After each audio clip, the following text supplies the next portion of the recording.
आज लाले लाले लाला में और कुरी भी लाल है, फूल भी लाल है, एकदम लाल छा सखी भी लाल है। सुनी जी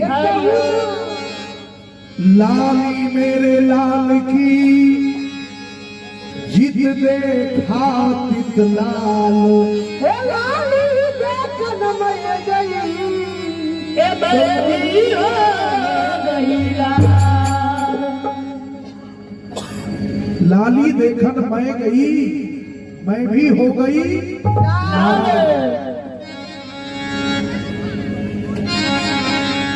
है सखी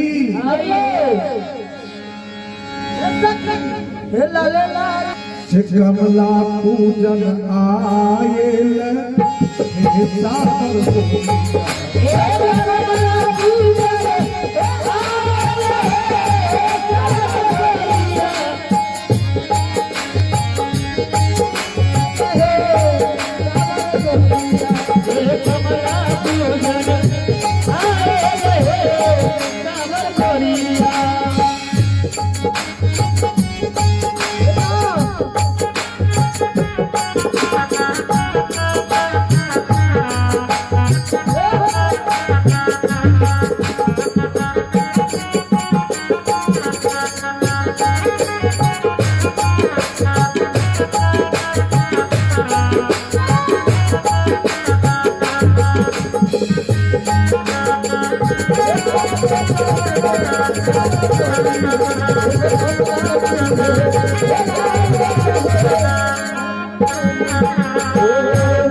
आज मनी के मलसी में सरसों के तेल है,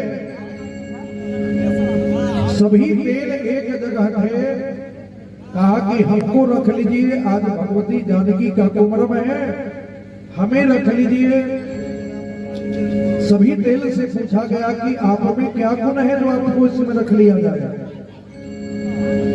तीसी से पूछा कि आप में क्या गुण है, बोले कि महाराज हम में तो केवल गुण ही गुण है। क्या गुण है? कहा कि देखिए